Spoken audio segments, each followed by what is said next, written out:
Year-end results conference call for its fiscal year ending June 30th, 2018.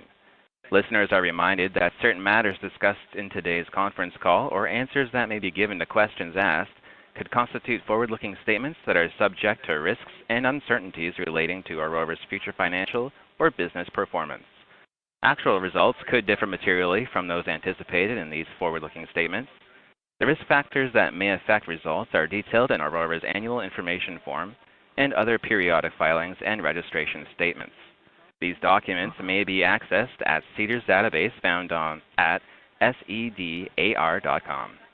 I'd like to remind everyone that this call is being recorded today, Tuesday, September 25th, 2018.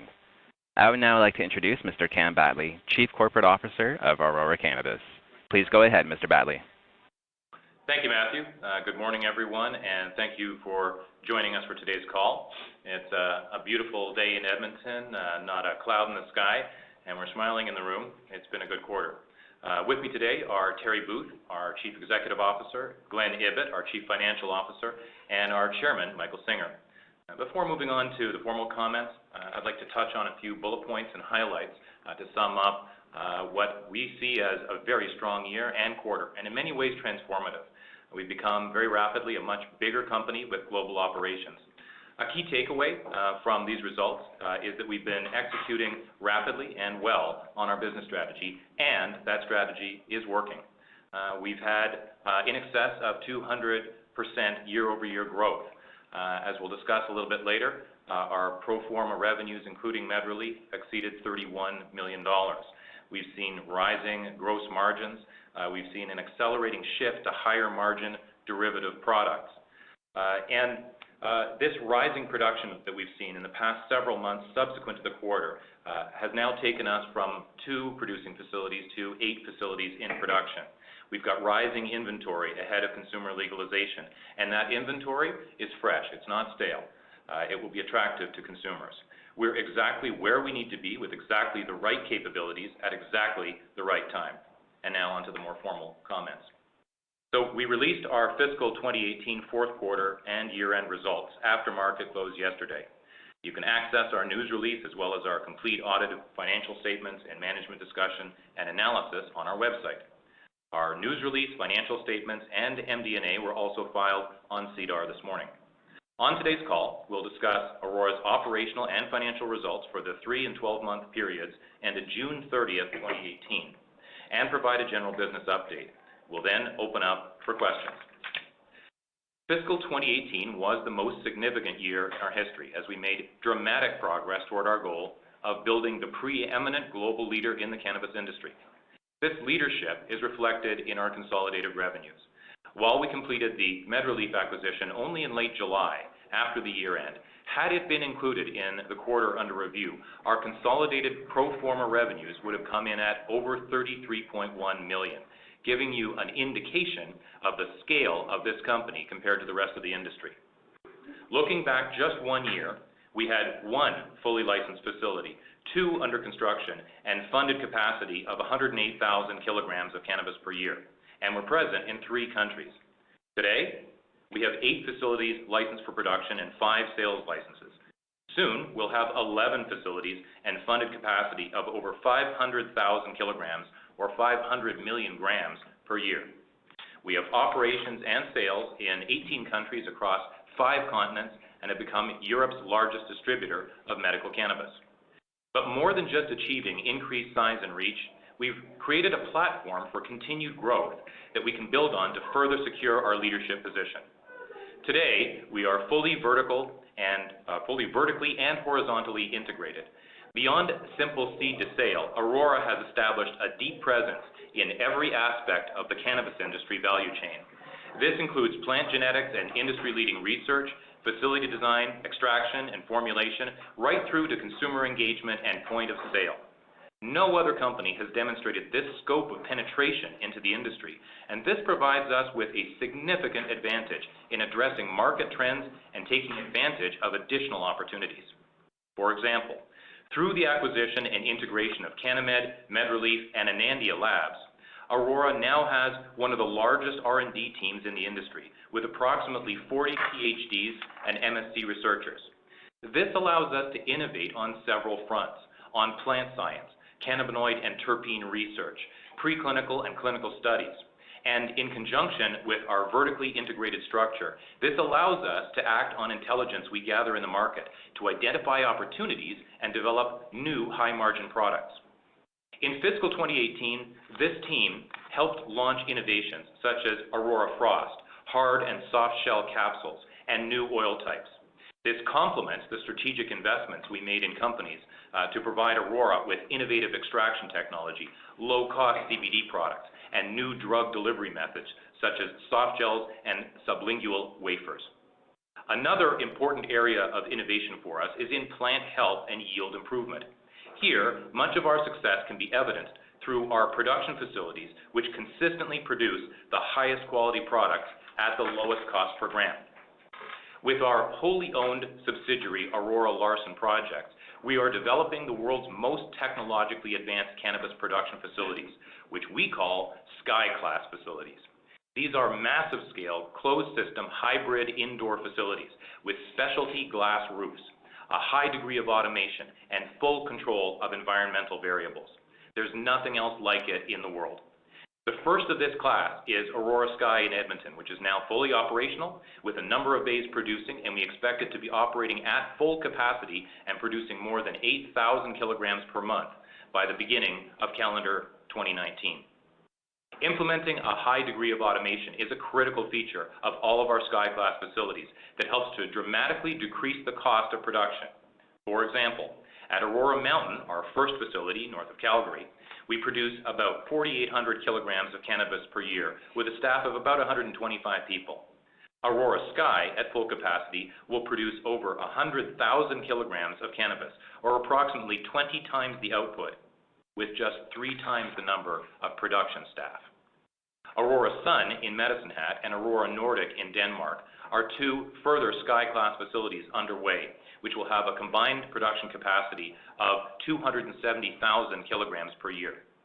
We anticipate that our Sky-class facilities will have cash production costs of well below $1 per gram. This growing production profile at low cost will be very important as we strive to meet demand in all of our market segments. In about 3 weeks from now, a significant increase in demand will initially come from the Canadian legal consumer use market. We've been building inventory in anticipation of that market and have supply arrangements with just about every province and territory in Canada to supply a broad range of dried flower and higher margin products such as pre-rolls, oils, and capsules. We will also be participating through our strategic investment in Alcanna, Canada's largest private liquor retailer, who will be establishing a chain of Aurora-branded cannabis retail stores. They have the retail expertise and the landlord relationships to succeed in building a well-run, well-located network, and are well-positioned to open the maximum number of 37 stores in Alberta in year 1. They also intend to open stores in the rest of the country where private retail will be permitted. The opening of the Canadian market to the consumer use of cannabis is an important milestone.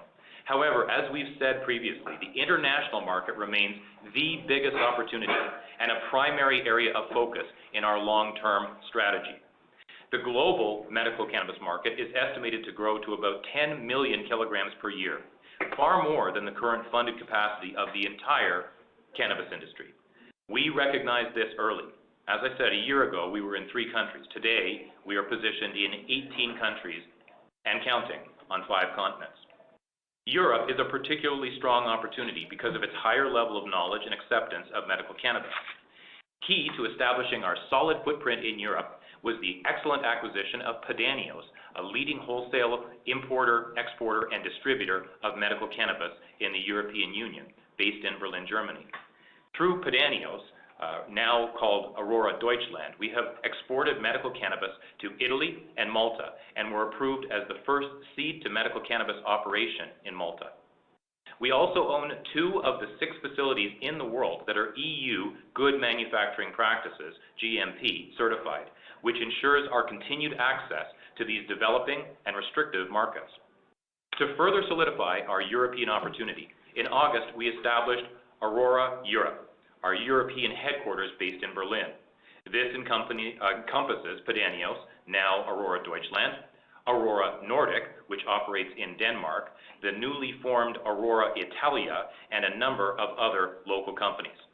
As you've heard, fiscal 2018 was an exciting year for Aurora, where we focused on our global expansion strategy, acted on and executed on a number of opportunities, and achieved strong success on all fronts.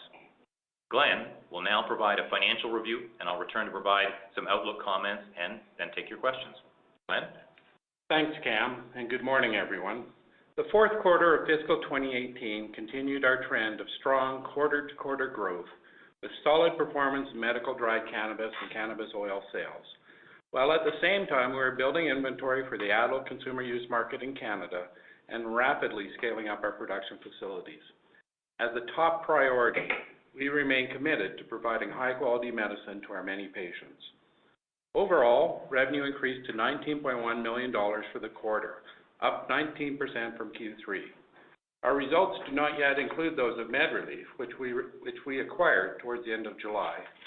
But to give you a more comprehensive picture of the scale of the company, on a pro forma basis, including MedReleaf, our revenues for the quarter would have been over $33.1 million.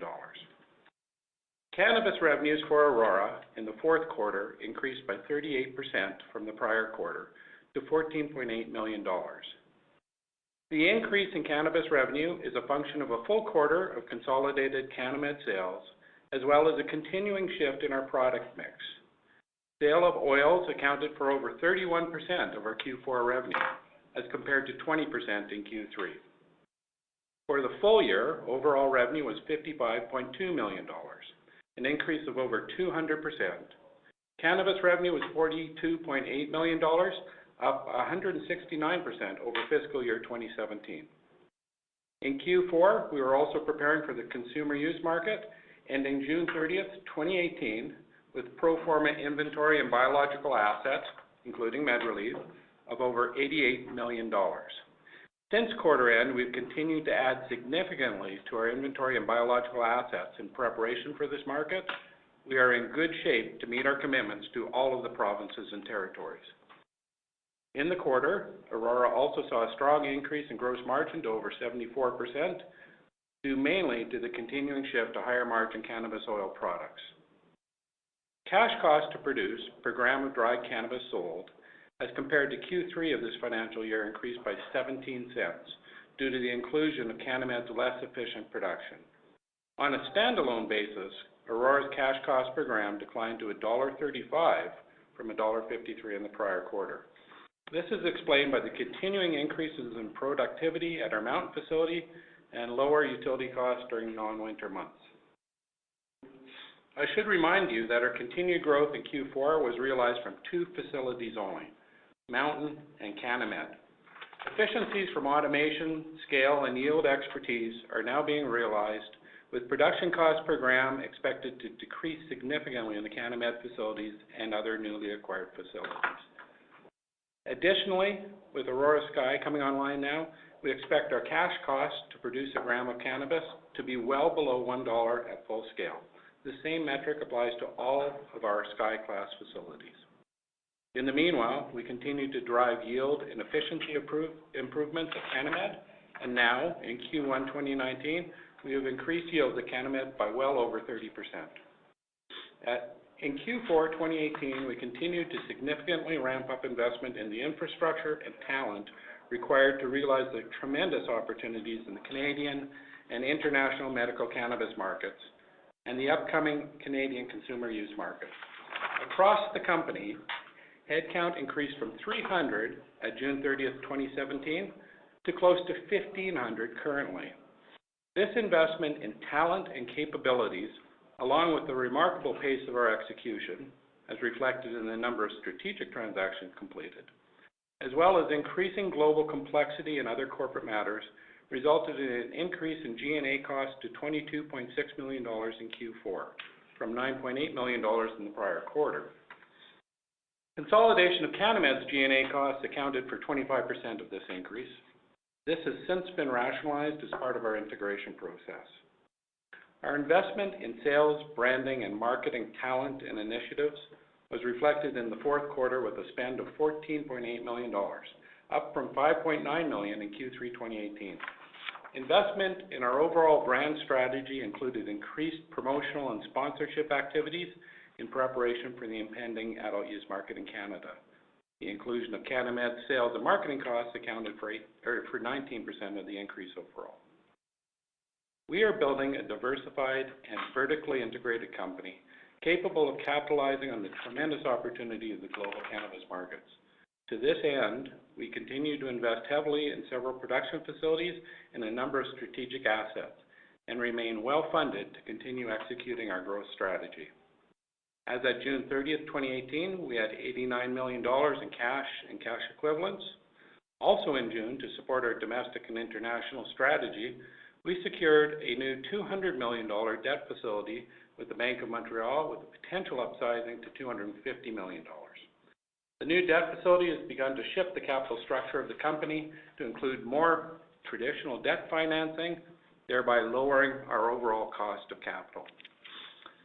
During fiscal 2018, Aurora made a number of investments in publicly traded companies that provide a significant strategic advantage for the company. These investments include TGOD, Radiant, Alcanna, the Can Group, and a number of others. For the publicly traded companies that Aurora has invested in, the public market value of the shares, warrants, and options at September 21st, last Friday, exceeded $700 million. In conclusion, we are growing rapidly. We are in robust financial health, and we have the financial means to execute on our growth strategy. We are well positioned to capitalize on the once-in-a-lifetime opportunity in the global cannabis market. I'll now pass the call back to Cam. Thank you, Glen. As we move into fiscal 2019, we will build on our successes realized in fiscal 2018. A key focus will be to continue integrating our key strategic acquisitions into one strong and cohesive Aurora. To achieve that, we have built a dedicated, talented internal team with strong executive leadership. A measure of our success is the integration of CanAmed, which was completed within the targeted 90-day period. We are now accelerating its patient registration, improving cultivation techniques to increase yield, and furthering product development and international expansion. This same focus on execution is now being applied to the integrations of both MedReleaf and Anandia. Transactions like these enable us to capture margin throughout the value chain with an unparalleled ability to access new and previously restrictive markets with a growing portfolio of innovative, high-margin products and services. Also, given the rapid pace of our growth and our increased international presence, we intend to list our securities on a senior U.S. stock exchange. In advance of such a listing, we will file a Form 40F registration statement with the U.S. Securities and Exchange Commission. The listing of the company's securities remains subject to exchange approval and the satisfaction of all applicable listing and regulatory requirements. A trading date will be made public once all regulatory formalities are satisfied. Listing our U.S. shares on a senior U.S. exchange reflects the level of corporate and business maturity and the high-paced execution of Aurora. This listing provides access to a broader investor audience who gain the opportunity to participate in the company's continued success. We're very pleased with the results of 2018. We built a vertically integrated and horizontally diversified organization across every key segment of the cannabis value chain. We did this by focusing on the critical success factors that we believed would make Aurora the preeminent cannabis company globally. We're committed to staying on this path to deliver value for all of our shareholders. And Matthew, if you could please now open the call for questions.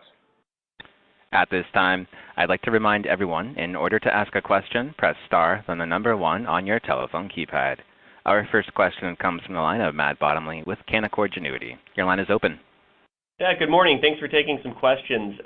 Congrats on the quarter. Very impressive pro forma top line.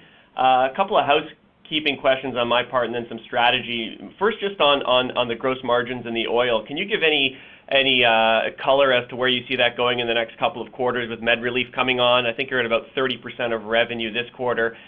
Just where do you see that tracking a couple quarters out and the impact on margins as well? Hey, good morning. it's Glen here. So certainly we've seen a shift to oil, and as Cam talked about a little bit earlier with our product development, you'll continue to see a shift to higher margin products. So they may be in soft gel form, they may be in other forms, but Matt, we would continue to see a move away from the dry cannabis product and into other forms and products. Certainly, we would expect also start to see that in the international markets as we're licensed to export there. So while I can't give you a target number, I think you can expect to continue to see a shift towards those higher margin products. I'll add that. This is Cam, Matt. We're going where the margin is, and you can see that it's already happening. And this was as far back as the April to June quarter. So we've shifted from having about a fifth of our revenues coming from derivative products, namely oils, to now about a third of our revenues coming from the higher margin derivative products, and that's going to accelerate.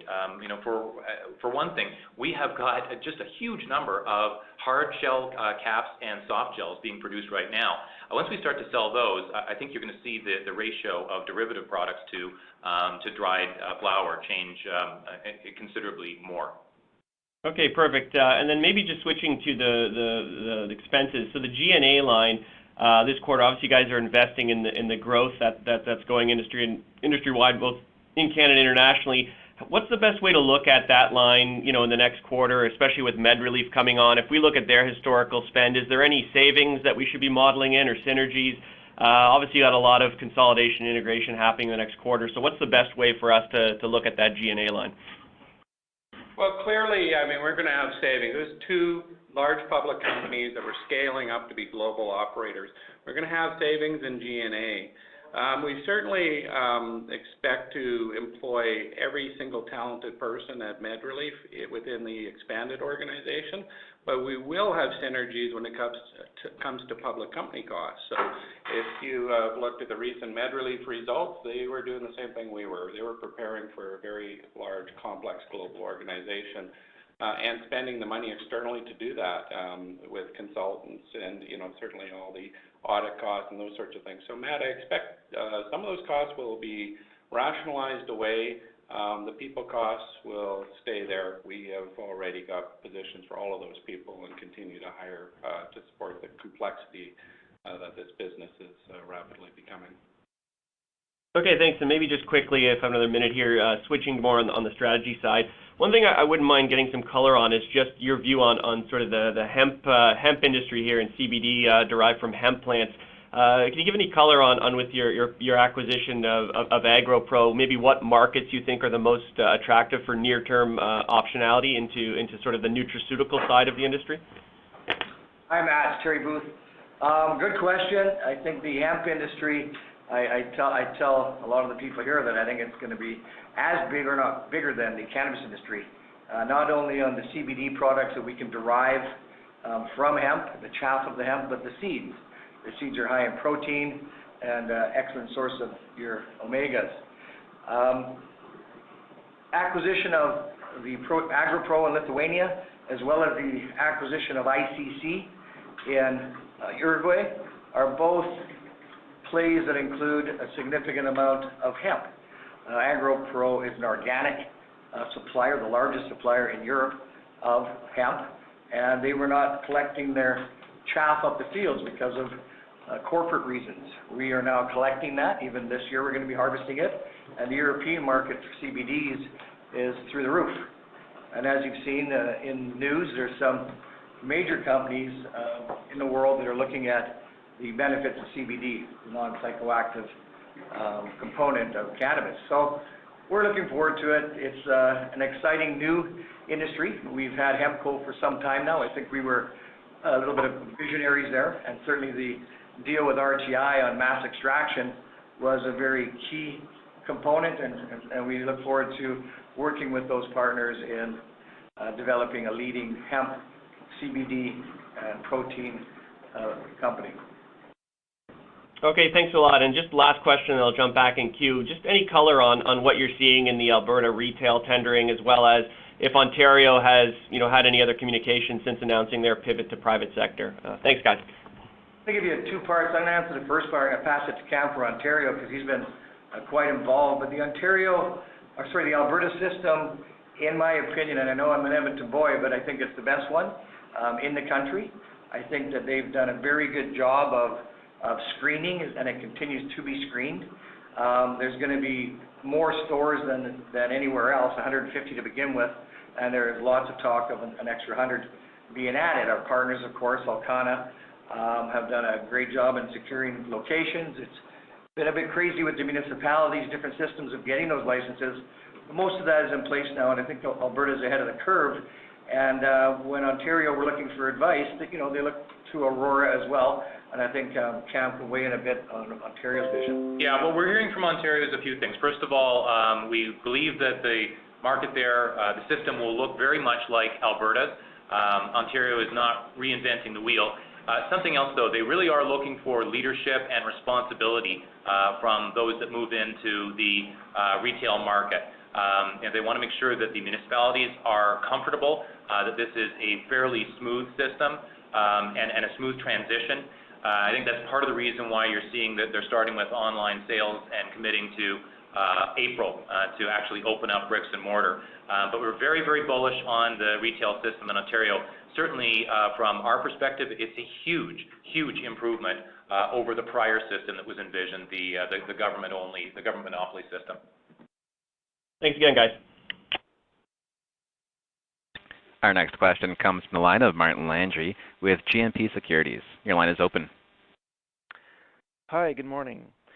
Cam, at the Investor Day in July, you seemed confident that you would have all rooms in production at Aurora Sky by September, October, and now it looks like it's going to be more like December. So I'm wondering if you can give us a little bit more color as to what's causing the delays there.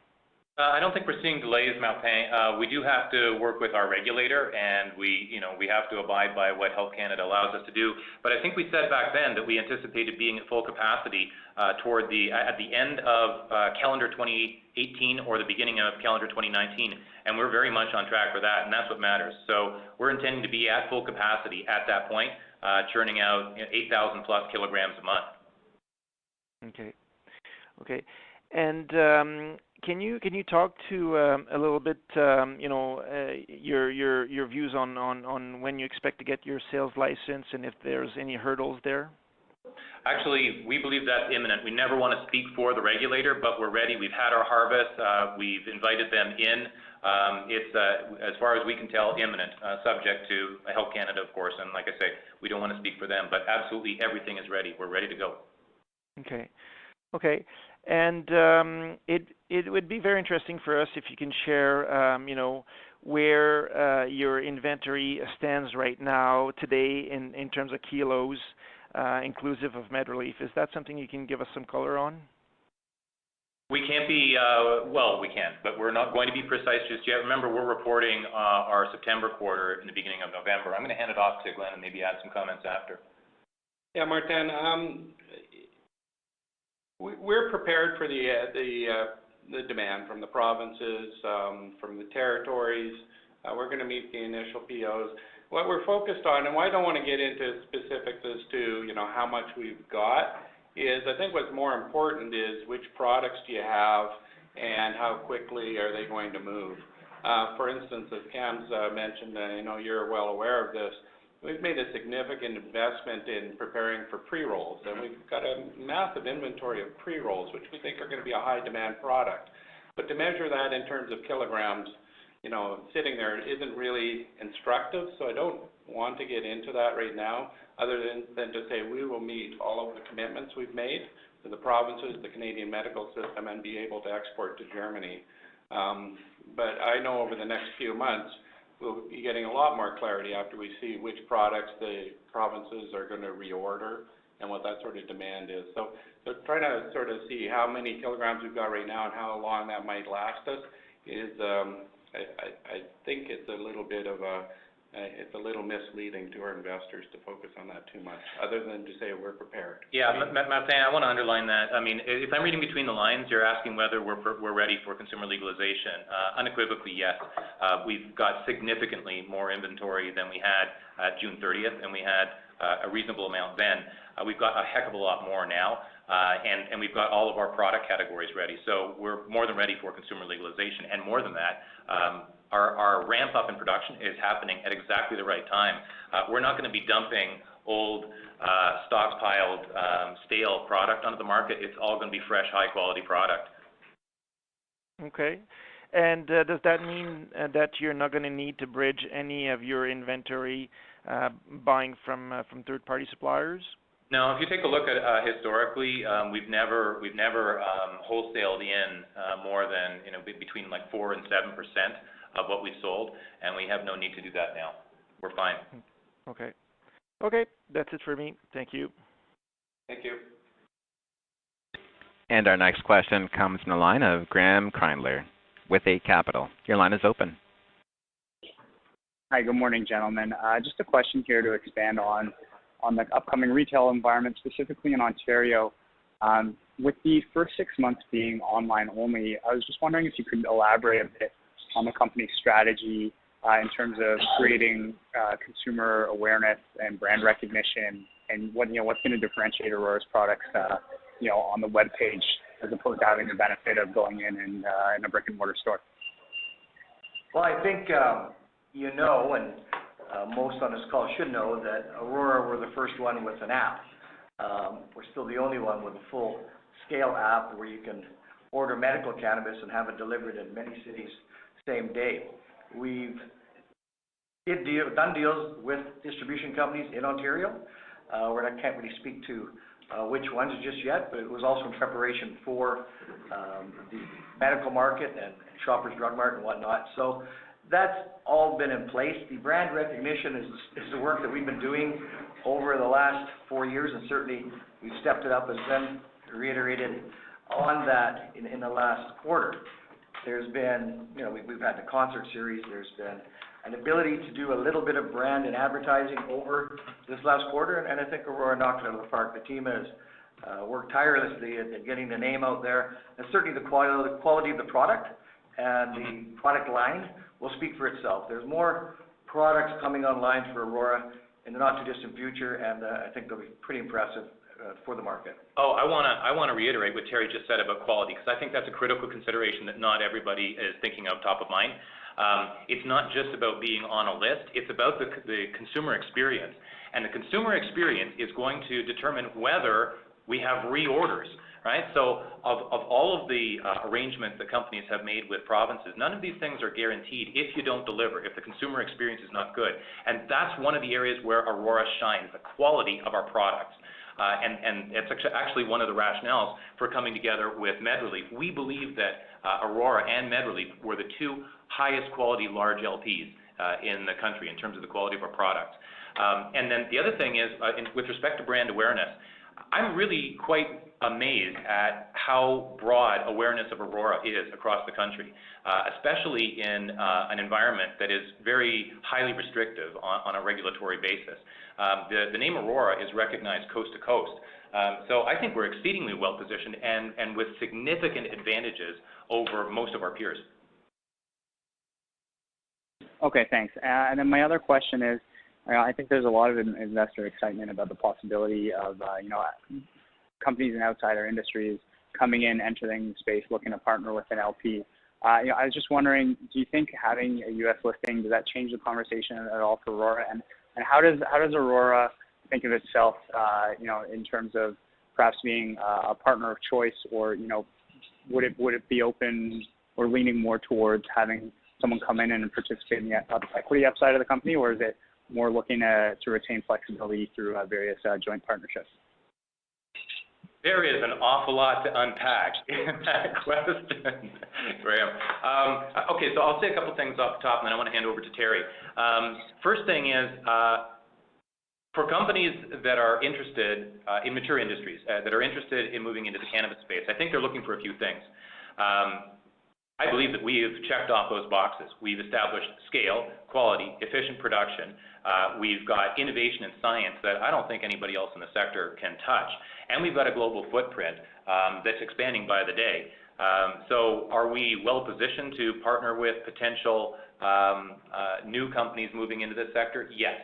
But there are things that we're looking for as well. Remember that we intend to be around in 10 and 20 and 50 years. And so there are certain things that we're looking for as well to expand our capabilities.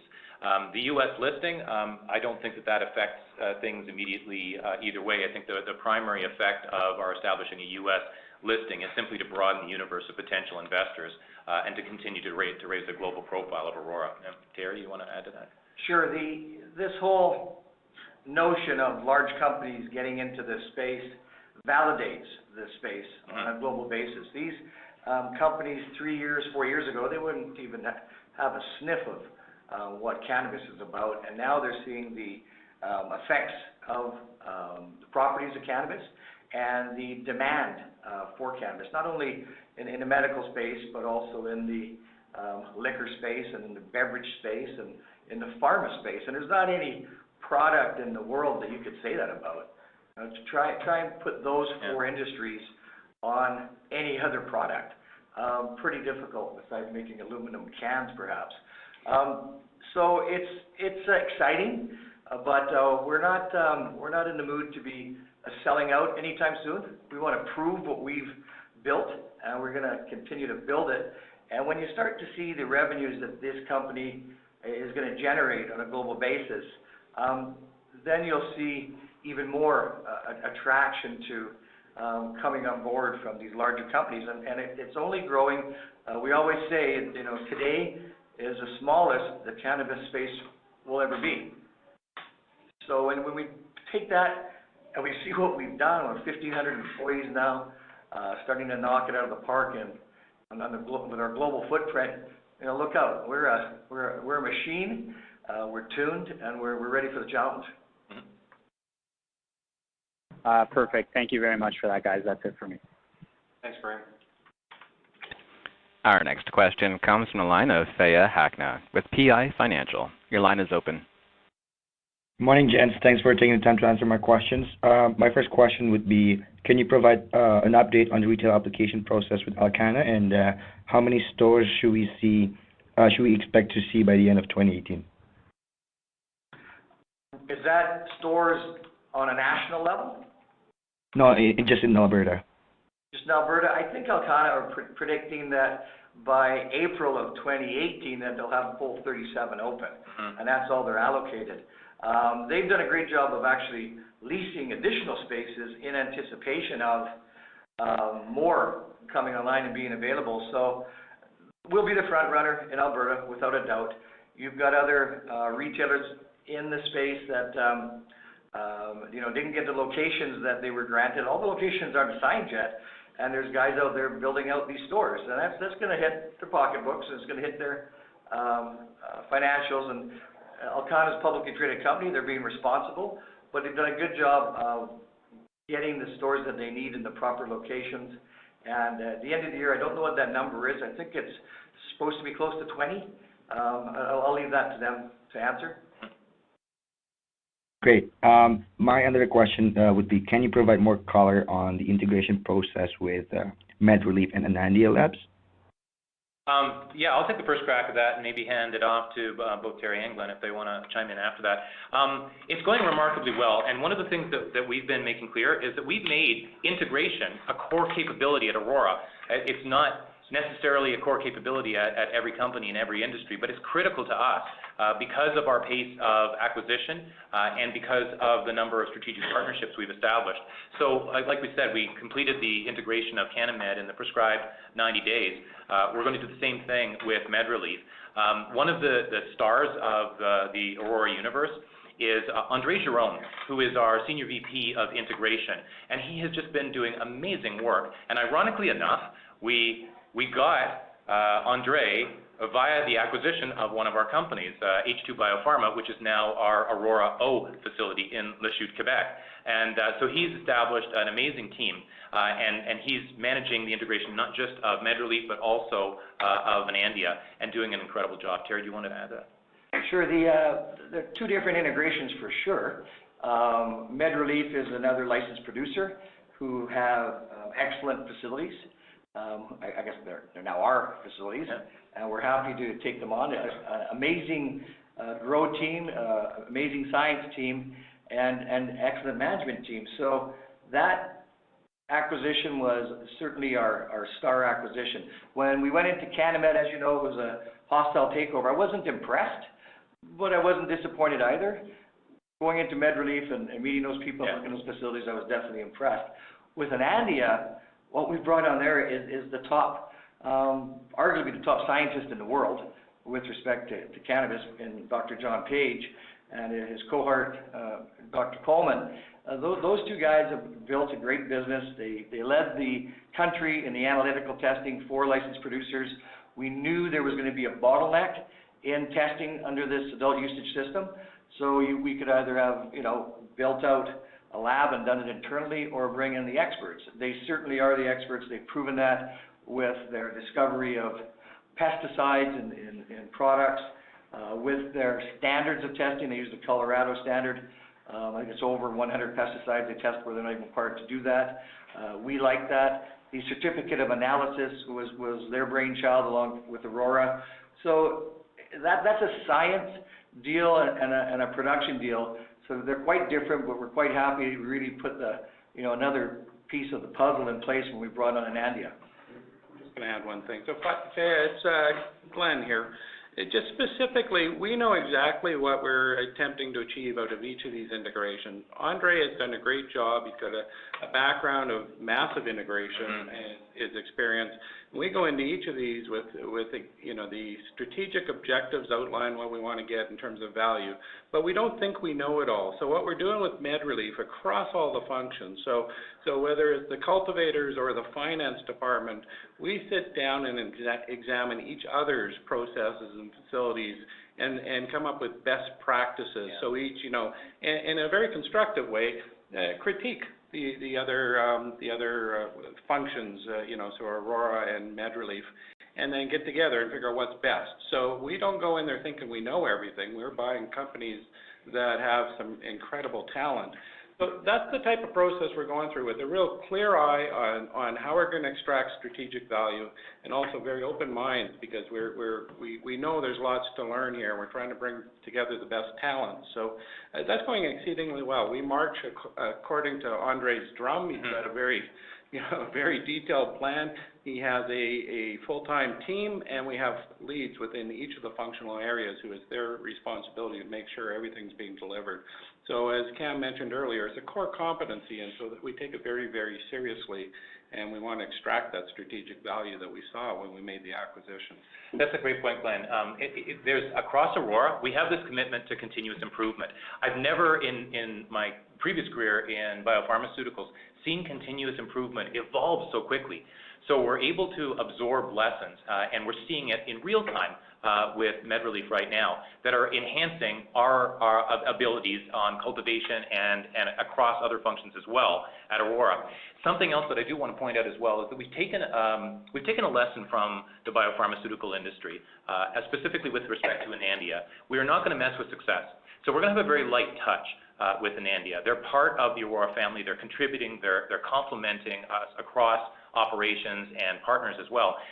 But we're not going to try and bring them into a larger corporate entity. We're going to let them continue to exercise or execute on their strategy with coordination with us, but we're not going to make the mistake that some big pharmaceutical companies did when they acquired small and really impressive biotech companies and then just killed them with corporate culture. We're not going to make that mistake. Just to add to the Anandia acquisition, remember Cam said earlier, this is a global medical market, and to have the scientists that Anandia brings to the table, and they are also in the countries that we're in already, it is a very important aspect of winning the favor of the numerous health departments around the world. When we bring a John Page and a Jason Dyke and John Coleman and Kelly and Shane, all those are docs, and they're all PhDs in their profession, and they're all established. We have the plant scientists and we have the human scientists. So it's a full favor, if you will, of scientists that are going to address a global medical need, and that's research and development, and that ties into product development, and it ties into innovation. And intellectual property. And IP. And I don't think there's a team in the world that touches them.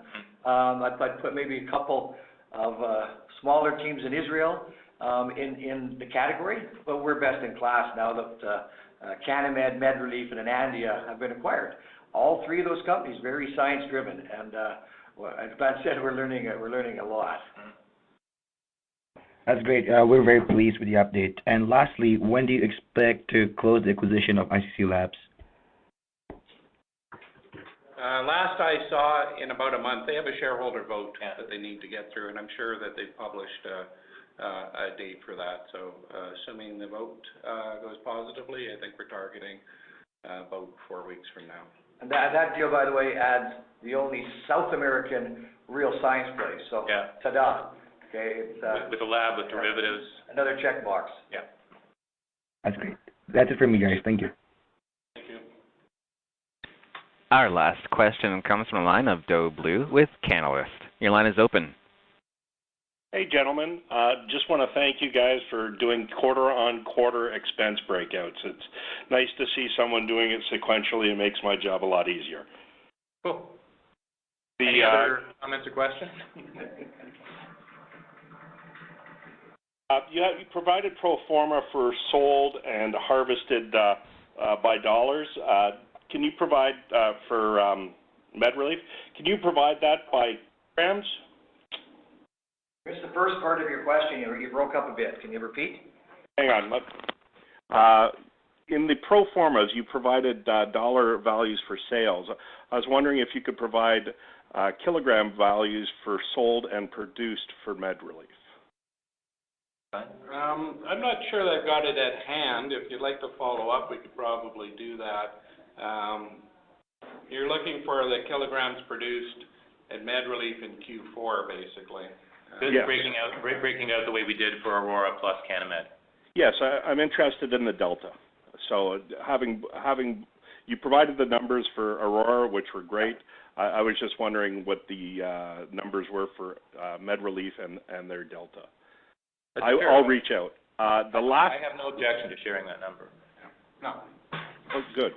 No, we really, I think you've sensed that we're trying to establish a level of financial transparency here. It's evident. It's evident, very evident in your numbers. The last question I have, and I'll let you guys get back to doing what you do, is MedRelief Exeter was the only facility on your in your MDA that didn't have a timeline attached to it. Mm-hmm. Just wondering if it's still up in the air or what's happening. Well, I wouldn't call it up in the air. It's actually on the ground. It's it's not as flighty as Sky. We've got a number of projects going on right now, and our bandwidth does get stretched regardless of how quick we can hire, as does ALP's bandwidth. We want to look at Exeter as a facility after we finish Nordic and Sun. I don't know that we'll wait that long to get going on it, but certainly the design expectations at Exeter, because it's an older facility, are going to be somewhat complex. And we'll assess the need when we assess the demand. To make it a Sky-class facility would be difficult, but it's not impossible. It's a decent-sized facility. It is another footprint in Ontario, but right now we're focused on getting into full production with our other Sky-class facilities. No, thank you very much, gentlemen. You have a great day. You too. Thank you. There are no further questions at this time. I'll turn the call back over to you. So I want to thank everybody once again for participating in our call today, and we will look forward to speaking with you again when we report our first quarter 2019 results, and we hope to have just as many exciting things to talk about then as we had today. Thank you again. This concludes today's conference call. You may now disconnect.